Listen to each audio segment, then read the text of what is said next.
স্বামী বিবেকানন্দের বাণী ও রচনা, তৃতীয় খণ্ড। অধ্যায় বহুরূপে প্রকাশিত এক সত্তা। আমরা দেখিয়াছি, বৈরাগ্য বা ত্যাগী এই সকল বিভিন্ন যুগপথের সন্ধিস্থল। কর্মী কর্মফল ত্যাগ করেন, ভক্ত সেই সর্বশক্তিমান সর্বব্যাপী প্রেম স্বরূপের জন্য সমুদয় ক্ষুদ্র ক্ষুদ্র প্রেম ত্যাগ করেন। যোগী যাহা কিছু অনুভব করেন, তাহার যাহা কিছু অভিজ্ঞতা, সব পরিত্যাগ করেন। কারণ তাহার যোগ শাস্ত্রের শিক্ষা এই যে, সমগ্র প্রকৃতি যদিও আত্মার ভোগ ও অভিজ্ঞতার জন্য, তথাপি উহা শেষে তাহাকে জানাইয়া দে, তিনি প্রকৃতিতে অবস্থিত নন, প্রকৃতি হইতে তিনি নিত্য স্বতন্ত্র। জ্ঞানী সব ত্যাগ করেন, কারণ জ্ঞান শাস্ত্রের সিদ্ধান্ত এই যে, ভূত ভবিষ্যৎ বর্তমান কোনো কালেই প্রকৃতির অস্তিত্ব নাই। আমরা ইহাও দেখিয়াছি, এই সকল উচ্চতর বিষয়ে এ প্রশ্নই করা যাইতে পারে না, ইহাতে কি লাভ। লাভালাভের প্রশ্ন জিজ্ঞাসা করাই এখানে অসম্ভব। আর যদি এই প্রশ্ন জিজ্ঞাসিত হয়, তাহা হইলেও আমরা উহা উত্তম রূপে বিশ্লেষণ করিয়া কি পাই? যাহা মানুষের সাংসারিক অবস্থার উন্নতি সাধন করে না, তাহার সুখ বৃদ্ধি করে না, তাহা উপেক্ষা যাহাতে তাহার অধিকতর সুখ, তাহার অধিকতর লাভ, অধিকতর হিত হয়, তাহাই সুখের আদর্শ। সমুদয় বিজ্ঞান ওই এক লক্ষ্য সাধনের অর্থাৎ মনুষ্য জাতিকে সুখী করিবার জন্য চেষ্টা করিতেছে। আর যাহা বেশি পরিমাণ সুখ আনে, মানুষ তাহাই গ্রহণ করে, যাহাতে অল্প সুখ তাহা ত্যাগ করে। আমরা দেখিয়াছি, সুখ হয় দেহে, না হয় মনে বা আত্মায় অবস্থিত। পশুদের এবং পশু প্রায় অনুন্নত মনুষ্যগণের সকল সুখ দেহে। একটা ক্ষুধার্ত কুকুর বা ব্যাঘ্র যেরূপ তৃপ্তির সহিত আহার করে, কোনো মানুষ তাহা পারে না। সুতরাং কুকুর ও ব্যাঘ্রের সুখের আদর্শ সম্পূর্ণরূপে দেহগত। মানুষের ভিতর আমরা একটা উচ্চ স্তরের চিন্তাগত সুখ দেখিয়া থাকি। মানুষ জ্ঞান আলোচনায় সুখী হয়। সর্বোচ্চ স্তরের সুখ জ্ঞানীর, তিনি আত্মা আনন্দে বিভোর থাকেন। আত্মাই তাহার সুখের একমাত্র উপকরণ। এতএব দার্শনিকের পক্ষে এই আত্মজ্ঞানই পরম লাভ বা হিত, কারণ ইহাতেই তিনি পরম সুখ পাইয়া থাকেন। জড় বিষয়সমূহ বা ইন্দ্রিয় চরিতার্থতা তাহার নিকট সর্বোচ্চ লাভের বিষয় হইতে পারে না, কারণ তিনি জ্ঞানে যেরূপ সুখ পাইয়া থাকেন, উহাতে সেরূপ পান না। প্রকৃতপক্ষে জ্ঞানই সকলের একমাত্র লক্ষ্য। আর আমরা যত প্রকার সুখের বিষয় অবগত আছি, তন্মধ্যে জ্ঞানই সর্বোচ্চ সুখ। যাহারা অজ্ঞানে কাজ করিয়া থাকে, তাহারা যেন দেবগণের ভারবাহী পশু। এখানে দেব অর্থে বিজ্ঞ ব্যক্তিকে বুঝিতে হইবে। যে সকল ব্যক্তি যন্ত্রবৎ কার্য ও পরিশ্রম করিয়া থাকে, তাহারা প্রকৃতপক্ষে জীবনটাকে উপভোগ করে না। বিজ্ঞ ব্যক্তি জীবনটাকে উপভোগ করেন। একজন বড় লোক হয়তো 1,00,000 টাকা খরচ করিয়া একখানা ছবি কিনিল, কিন্তু যে শিল্প বুঝিতে পারে, সেই উহা উপভোগ করিবে। ক্রেতা যদি শিল্প জ্ঞান শূন্য হয়, তবে তাহার পক্ষে উহা নিরর্থক। সে কেবল উহার অধিকারী মাত্র। সমগ্র জগতে বিজ্ঞ বিচক্ষণ ব্যক্তি কেবল সংসারের সুখ উপভোগ করেন। অজ্ঞান ব্যক্তি কখনো সুখ ভোগ করিতে পারে না, তাহাকে অজ্ঞাতসারে অপরের জন্যই পরিশ্রম করিতে হয়। এ পর্যন্ত আমরা অদ্বৈতবাদীদের সিদ্ধান্ত সমূহ দেখিলাম তাহাদের মতে একমাত্র আত্মা আছে, দুই আত্মা থাকিতে পারে না। আমরা দেখিলাম সমগ্র জগতে একটি মাত্র সত্তা বিদ্যমান, আর সেই এক সত্তা ইন্দ্রিয়গণের ভিতর দিয়া দৃষ্ট হইলে উহাকেই এই জড় জগৎ বলিয়া বোধ হয়। যখন কেবল মনের ভিতর দিয়া উহা দৃষ্ট হয়, তখন উহাকে চিন্তা ও ভাব জগৎ বলে। আর যখন উহার যথার্থ জ্ঞান হয়, তখন উহা এক অনন্ত পুরুষ বলিয়া প্রতীত হয়। এই বিষয়টি আপনারা বিশেষ রূপে স্মরণ রাখিবেন। ইহা বলা ঠিক নয় যে মানুষের ভিতর একটি আত্মা আছে, যদিও বুঝাইবার জন্য প্রথমে আমাকে ঐরূপ ধরিয়া লইতে হইয়াছিল। বাস্তবিক পক্ষে কেবল এক সত্তা রহিয়াছে, এবং সেই সত্তা আত্মা, আর তাহাই যখন ইন্দ্রিয়গণের ভিতর দিয়া অনুভূত হয়, তখন তাহাকেই দেহ বলে। যখন উহা চিন্তা বা ভাবের মধ্যে দিয়া অনুভূত হয়, তখন উহাকেই মন বলে। আর যখন উহা স্বরূপে উপলব্ধ হয়, তখন উহা আত্মা রূপে, সেই এক অদ্বিতীয় সত্তা রূপে প্রতীয়মান হয়। এতএব ইহা ঠিক নয় যে দেহ, মন ও আত্মা একত্র এই তিনটি জিনিস রহিয়াছে, যদিও বুঝাইবার সময় ঐরূপ ব্যাখ্যা করায় বুঝাইবার পক্ষে বেশ সহজ হইয়াছিল। কিন্তু সবই সেই আত্মা, আর সেই এক পুরুষই বিভিন্ন দৃষ্টিকোণ হইতে কখনো দেহ, কখনো মন, কখনো বা আত্মা রূপে কথিত হয়। একমাত্র পুরুষই আছেন, অজ্ঞানীরা তাহাকেই জগৎ বলিয়া থাকে।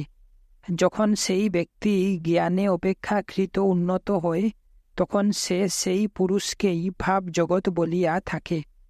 আর যখন পূর্ণ জ্ঞান উদয়ে সকল ভ্রম দূর হয়, তখন মানুষ দেখিতে পায় এসবই আত্মা ব্যতীত আর কিছু নয়। চরম সিদ্ধান্ত এই যে আমি সেই এক সত্তা। জগতে দুইটি অথবা তিনটি সত্তা নাই, সবই এক। সেই এক সত্তাই মায়ার প্রভাবে বহু রূপে দৃষ্ট হইতেছে, যেমন অজ্ঞানবশত রজ্জুতে সর্পভ্রম হইয়া থাকে। সেই দড়িটি সাপ বলিয়া দৃষ্ট হয়। এখানে দড়ি আলাদা ও সাপ আলাদা, এরূপ দুইটি পৃথক বস্তু নাই। কেহই সেখানে দুইটি বস্তু দেখে না। দ্বৈতবাদ ও অদ্বৈতবাদ বেশ সুন্দর দার্শনিক পারিভাষিক শব্দ হইতে পারে, কিন্তু পূর্ণ অনুভূতির সময় আমরা একই সময়ে সত্য ও মিথ্যা কখনই দেখিতে পাই না। আমরা সকলেই জন্ম হইতে একত্ববাদী, উহা হইতে পলাইবার উপায় নাই। আমরা সকল সময়ই এক দেখিয়া থাকি। যখন আমরা রজ্জু দেখি, তখন মোটেই সর্প দেখি না, আবার যখন সর্প দেখি, তখন মোটেই রজ্জু দেখি না, উহা তখন উড়িয়া যায়। যখন আপনাদের ভ্রম হয়, তখন আপনারা যথার্থ বস্তু দেখেন না। মনে করুন, দূর হইতে রাস্তায় আপনার একজন বন্ধু আসিতেছেন, আপনি তাহাকে অতি ভালোভাবেই জানেন, কিন্তু আপনার সামনে কুজ্জটিকা থাকায় আপনি তাহাকে অন্য লোক বলিয়া মনে করিতেছেন। যখন আপনি আপনার বন্ধুকে অপর লোক বলিয়া মনে করিতেছেন, তখন আপনি আর আপনার বন্ধুকে দেখিতেছেন না, তিনি অন্তর্হিত হইয়াছেন। আপনি একটি মাত্র লোককে দেখিতেছেন। মনে করুন আপনার বন্ধুকে ক বলিয়া অভিহিত করা গেল, তাহা হইলে আপনি যখন ক কে খ বলিয়া দেখিতেছেন, তখন আপনি ক কে মোটেই দেখিতেছেন না। এই রূপ সকল স্থলে আপনাদের একেরই উপলব্ধি হইয়া থাকে। যখন আপনি নিজেকে দেহ রূপে দর্শন করেন, তখন আপনি দেহ মাত্র, আর কিছুই নন।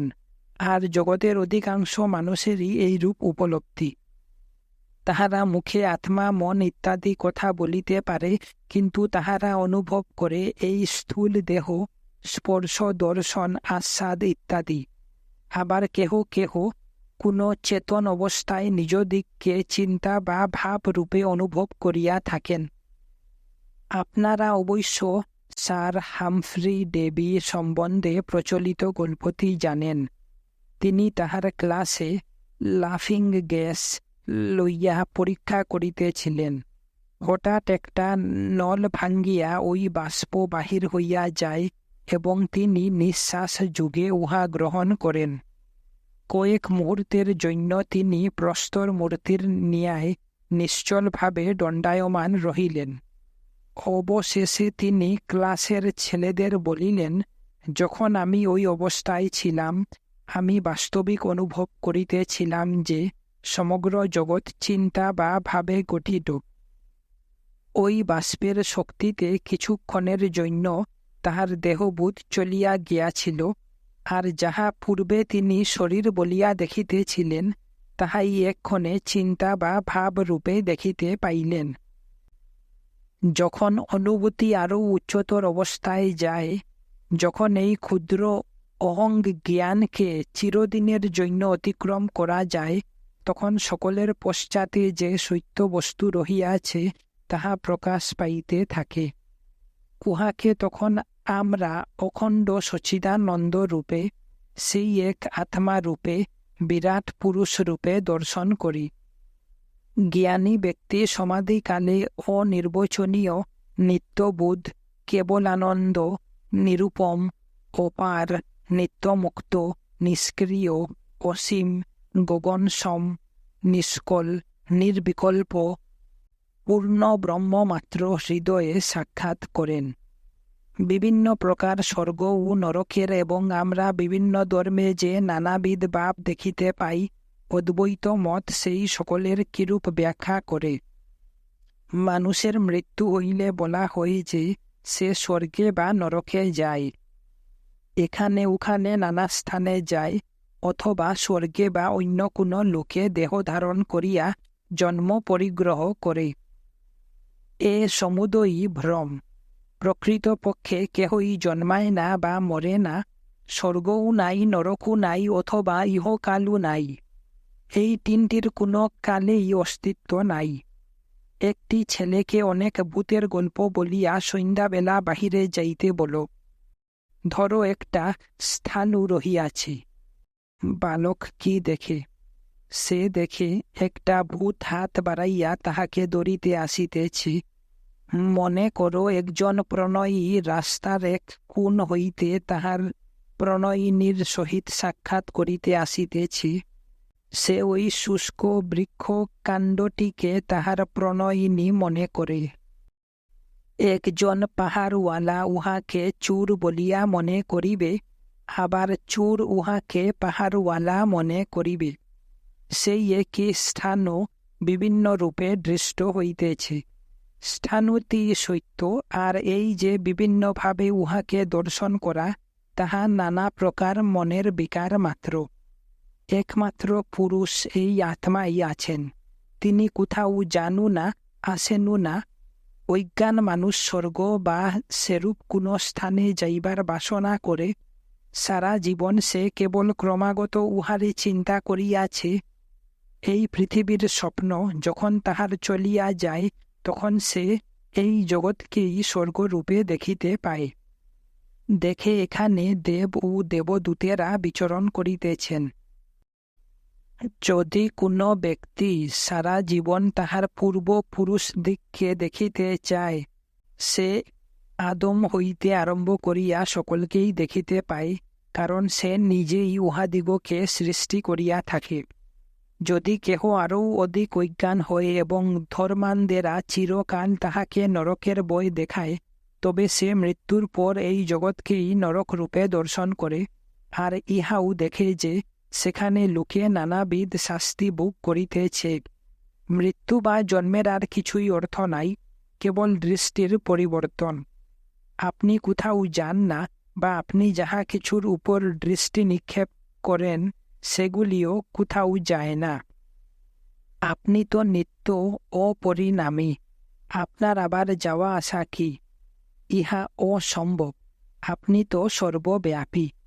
আকাশ কখনো গতিশীল নয়, কিন্তু উহার উপরে মেঘ এদিক ওদিক যাইয়া থাকে। আমরা মনে করি আকাশই গতিশীল হইয়াছে। রেলগাড়ি চড়িয়া যাইবার সময় যেমন পৃথিবীকে গতিশীল বোধ হয়, এও ঠিক সেই রূপ। বাস্তবিক পৃথিবী তো নড়িতেছে না, রেলগাড়ি চলিতেছে। এই রূপে আপনি যেখানে ছিলেন সেখানেই আছেন, কেবল এই সকল বিভিন্ন স্বপ্ন মেঘগুলির মতো এদিক ওদিক যাইতেছে। একটা স্বপ্নের পর আরও একটা স্বপ্ন আসিতেছে, ওইগুলির মধ্যে কোনো সম্বন্ধ নাই। এই জগতে নিয়ম বা সম্বন্ধ বলিয়া কিছুই নাই, কিন্তু আমরা ভাবিতেছি পরস্পর যথেষ্ট সম্বন্ধ আছে। আপনারা সকলেই সম্ভবত এলিস ইন ওয়ান্ডারল্যান্ড নামক গ্রন্থ পড়িয়াছেন। এই শতাব্দীতে শিশুদের জন্য লেখা এই একখানি আশ্চর্য পুস্তক। আমি ওই বইখানি পড়িয়া বড়ই আনন্দ লাভ করিয়াছিলাম। আমার মাথায় বরাবর ছোটদের জন্য ওইরূপ বই লেখার ইচ্ছা ছিল। এই পুস্তকে আমার সর্বাপেক্ষা ভালো লাগিয়াছিল এই ভাবটি যে আপনারা যাহা সর্বাপেক্ষা অসঙ্গত জ্ঞান করেন তাহাই উহার মধ্যে আছে। কোনটির সহিত কোনটির কোনো সম্বন্ধ নাই। একটা ভাব আসিয়া যেন আরও একটার ঘাড়ে লাফাইয়া পড়িতেছে, পরস্পর কোনো সম্বন্ধ নাই। যখন আপনারা শিশু ছিলেন আপনারা ভাবিতেন ওইগুলির মধ্যে অদ্ভুত সম্বন্ধ আছে। এই গ্রন্থাকার তাহার শৈশব অবস্থার চিন্তাগুলি, শৈশব অবস্থায় যাহা তাহার পক্ষে সম্পূর্ণ সম্বন্ধযুক্ত বলিয়া বোধ হইত, সেইগুলি লইয়া শিশুদের জন্য এই পুস্তকখানি রচনা করিয়াছেন। আর অনেকে ছোটদের জন্য যে সব গ্রন্থ রচনা করেন, সেগুলিতে বড় হইলে তাহাদের যে সকল চিন্তা ও ভাব আসিয়াছে, সেই সব ভাব ছোটদের গিলাইবার চেষ্টা করেন, কিন্তু ওই বইগুলি তাহাদের কিছুমাত্র উপযোগী নয়, বাজে অনর্থক লেখা মাত্র। যাহা হোক, আমরাও সকলেই বয়প্রাপ্ত শিশু মাত্র। আমাদের জগৎও ওইরূপ অসম্বন্ধ যেন ওই এলিসের আজব দেশ। কোনটির সহিত কোনটির কোনো প্রকার সম্বন্ধ নাই। আমরা যখন কয়েকবার ধরিয়া কতকগুলি ঘটনাকে একটি নির্দিষ্ট ক্রমানুসারে ঘটিতে দেখি, আমরা তাহাকেই কার্যকারণ নামে অভিহিত করি, আর বলি উহা আবার ঘটিবে। যখন এই স্বপ্ন চলিয়া গিয়া তাহার স্থলে অন্য স্বপ্ন আসিবে, তাহাকেও ইহারই মতো সম্বন্ধযুক্ত বোধ হইবে। স্বপ্ন দর্শনের সময় আমরা যাহা কিছু দেখি সবই সম্বন্ধযুক্ত বলিয়া বোধ হয়। স্বপ্নাবস্থায় আমরা সেগুলিকে কখনই অসম্বন্ধ বা অসঙ্গত মনে করি না। কেবল যখন জাগিয়া উঠি তখনই সম্বন্ধের অভাব দেখিতে পাই। এই রূপ যখন আমরা এই জগৎরূপ স্বপ্ন দর্শন হইতে জাগিয়া উঠিয়া ওই স্বপ্নকে সত্যের সহিত তুলনা করিয়া দেখিব, তখন ওই সমুদয় অসম্বন্ধ ও নিরর্থক বলিয়া প্রতিভাত হইবে। কতকগুলি অসম্বন্ধ জিনিস যেন আমাদের সম্মুখ দিয়া চলিয়া গেল, কোথা হইতে আসিল, কোথায় যাইতেছে কিছুই জানি না, কিন্তু আমরা জানি যে উহা শেষ হইবে, আর ইহাকেই মায়া বলে। এই সমুদয় পরিণামশীল বস্তু রাশি রাশি সঞ্চরমান মেষ লুম তুল্য মেঘের ন্যায় এবং তাহার পশ্চাতে অপরিণামী সূর্য আপনি স্বয়ং। যখন সেই অপরিণামী সত্তাকে বাহির হইতে দেখেন তখন তাহাকে ঈশ্বর বলেন, আর ভিতর হইতে দেখিলে উহাকে আপনার নিজ আত্মা বা স্বরূপ বলিয়া দেখেন। উভয়ই এক। আপনা হইতে পৃথক দেবতা বা ঈশ্বর নাই। আপনা অপেক্ষা আপনি যথার্থ যাহা, তাহা অপেক্ষা মহত্তর দেবতা নাই। সকল দেবতাই আপনার তুলনায় ক্ষুদ্রতর। ঈশ্বর স্বর্গস্থ পিতা প্রভৃতি সমুদয় ধারণা আপনারই প্রতিবিম্ব মাত্র। ঈশ্বর স্বয়ং আপনার প্রতিবিম্ব বা প্রতিমা স্বরূপ। ঈশ্বর মানুষকে নিজ প্রতিবিম্ব রূপে সৃষ্টি করিলেন, এ কথা ভুল। মানুষ নিজ প্রতিবিম্ব অনুযায়ী ঈশ্বরকে সৃষ্টি করে, এই কথাই সত্য। সমগ্র জগতে আমরা আমাদের প্রতিবিম্ব অনুযায়ী ঈশ্বর বা দেবতা সৃষ্টি করিতেছি। আমরাই দেবতা সৃষ্টি করি, তাহার পদতলে পতিত হইয়া তাহার উপাসনা করি, আর যখনই ওই স্বপ্ন আমাদের নিকট আসে তখন আমরা তাহাকে ভালোবাসিয়া থাকি। এই বিষয়টি বুঝিয়া রাখা বিশেষ প্রয়োজন যে আজ সকালের বক্তৃতার সার কথাটি এই যে একটি সত্তা মাত্র আছে, আর সেই এক সত্তাই বিভিন্ন মধ্যবর্তী বস্তুর ভিতর দিয়া দৃষ্ট হইলে তাহাকেই পৃথিবী, স্বর্গ বা নরক, ঈশ্বর, ভূত, প্রেত, মানব বা দৈত্য, জগৎ বা এই সব যত কিছু বোধ হয়। কিন্তু এই বিভিন্ন পরিণামী বস্তুর মধ্যে যাহার কখনই পরিণাম হয় না, যিনি এই চঞ্চল মর্ত জগতের একমাত্র জীবন স্বরূপ, যে পুরুষ বহু ব্যক্তির কাম্য বস্তু বিধান করিতেছেন, তাহাকে যে সকল ধীর ব্যক্তি নিজ আত্মার মধ্যে অবস্থিত বলিয়া দর্শন করেন, তাহাদেরই নিত্য শান্তি লাভ হয়, আর কাহারও নয়। সেই এক সত্তার সাক্ষাৎ লাভ করিতে হইবে, কি রূপে তাহার অপরোক্ষ অনুভূতি হইবে, কি রূপে তাহার সাক্ষাৎ লাভ হইবে, ইহাই এখন জিজ্ঞাস্য। কি রূপে এই স্বপ্নভঙ্গ হইবে, আমরা ক্ষুদ্র ক্ষুদ্র নর নারী, আমাদের ইহা চাই, ইহা করিতে হইবে, এই যে স্বপ্ন, ইহা হইতে কি রূপে আমরা জাগিব? আমরা এই জগতের সেই অনন্ত পুরুষ, আর আমরা জড়ভাবাপন্ন হইয়া এই ক্ষুদ্র ক্ষুদ্র নর নারী রূপ ধারণ করিয়াছি। একজনের মিষ্ট কথায় গলিয়া যাইতেছি, আবার আরো একজনের কড়া কথায় গরম হইয়া পড়িতেছি। ভালো মন্দ, সুখ দুঃখ আমাদিগকে নাচাইতেছে। কি ভয়ানক পরনির্ভরতা, কি ভয়ানক দাসত্ব! আমি যে সকল সুখ দুঃখের অতীত, সমগ্র জগৎই যাহার প্রতিবিম্ব স্বরূপ, সূর্য চন্দ্র তারা যাহারা মহাপ্রাণের ক্ষুদ্র উৎস মাত্র, সেই আমি এই রূপ ভয়ানক দাস ভাবাপন্ন হইয়া রহিয়াছি। আপনি আমার গায়ে একটি চিমটি কাটিলে আমার ব্যথা লাগে, কেহ যদি একটা মিষ্টি কথা বলে অমনি আমার আনন্দ হইতে থাকে। আমার কি দুর্দশা দেখুন! দেহের দাস, মনের দাস, জগতের দাস, একটা ভালো কথার দাস, একটা মন্দ কথার দাস, বাসনার দাস, সুখের দাস, জীবনের দাস, মৃত্যুর দাস, সব জিনিসের দাস। এই দাসত্ব গুছাইতে হইবে কি রূপে? এই আত্মার সম্বন্ধে প্রথমে শুনিতে হইবে, উহা লইয়া মনন অর্থাৎ বিচার করিতে হইবে, অতঃপর উহার নিদিধ্যাসন অর্থাৎ ধ্যান করিতে হইবে। অদ্বৈত জ্ঞানীর ইহাই সাধন প্রণালী।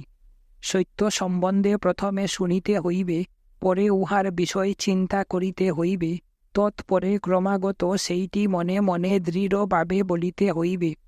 সর্বদাই ভাবুন আমি ব্রহ্ম।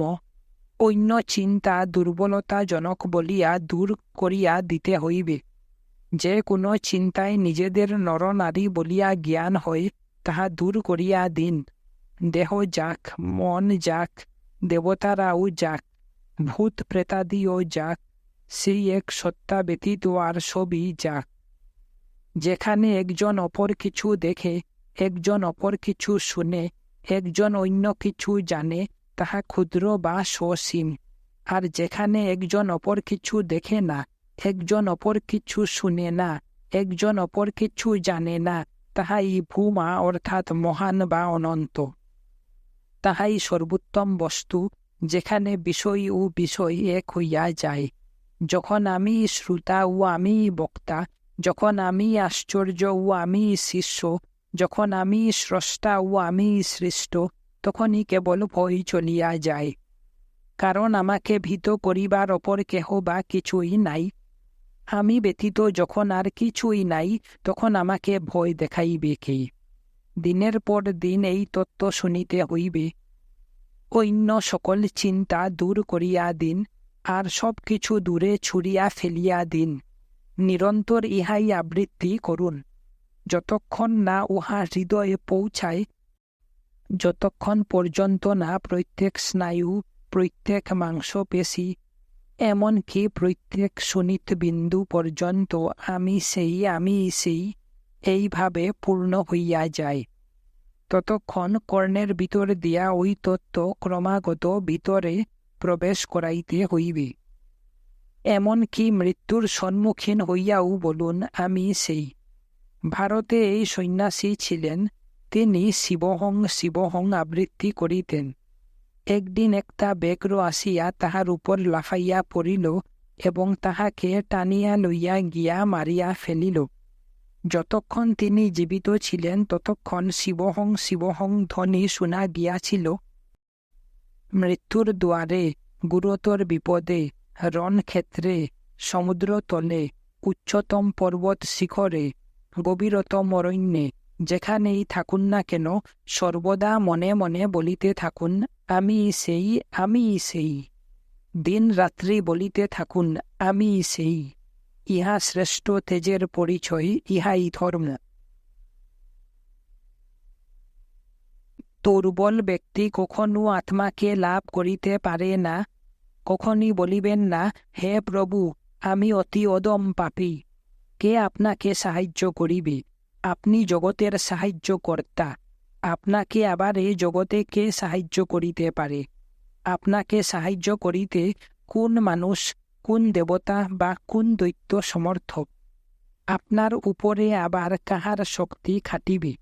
আপনি জগতের ঈশ্বর, আপনি আবার কোথায় সাহায্য অন্বেষণ করিবেন? যাহা কিছু সাহায্য পাইয়াছেন আপনার নিজের নিকট হইতে ব্যতীত আর কাহারও নিকট পান নাই। আপনি প্রার্থনা করিয়া যাহার উত্তর পাইয়াছেন, অজ্ঞাতবশত আপনি মনে করিয়াছেন অপর কোনো পুরুষ তাহার উত্তর দিয়াছে, কিন্তু অজ্ঞাত সারে আপনি স্বয়ং সেই প্রার্থনার উত্তর দিয়াছেন। আপনার নিকট হইতেই সাহায্য আসিয়াছিল, আর আপনি সাগ্রহে কল্পনা করিয়া লইয়াছিলেন যে অপর কেহ আপনাকে সাহায্য প্রেরণ করিতেছে। আপনার বাহিরে আপনার সাহায্যকর্তা আর কেহ নাই। আপনি জগতের স্রষ্টা। গুটি পোকার মতো আপনি আপনার চারিদিকে গুটি নির্মাণ করিয়াছেন। কে আপনাকে উদ্ধার করিবে? আপনার ওই গুটি কাটিয়া ফেলিয়া সুন্দর প্রজাপতি রূপে, মুক্ত আত্মা রূপে বাহির হইয়া আসুন। তখনই আপনি সত্য দর্শন করিবেন। সর্বদা নিজের মনকে বলিতে থাকুন, আমি সেই। এই বাক্যগুলি আপনার মনের অপবিত্রতা রূপ আবর্জনা রাশি পুরাইয়া ফেলিবে। আপনার ভিতরে পূর্ব হইতেই যে মহাশক্তি আছে তাহা প্রকাশ করিয়া দিবে। আপনার হৃদয়ে যে অনন্ত শক্তি সুপ্তভাবে রহিয়াছে তাহা জাগাইয়া তুলিবে। সর্বদাই সত্য, কেবল সত্য শ্রবণ করিয়াই এই মহাশক্তির উদ্বোধন করিতে হইবে। যেখানে দুর্বলতার চিন্তা আছে সেদিকে ঘেঁষিবেন না। যদি জ্ঞানী হইতে চান, সর্বপ্রকার দুর্বলতা পরিহার করুন। সাধন আরম্ভ করিবার পূর্বে মনে যত প্রকার সন্দেহ আসিতে পারে সব দূর করুন।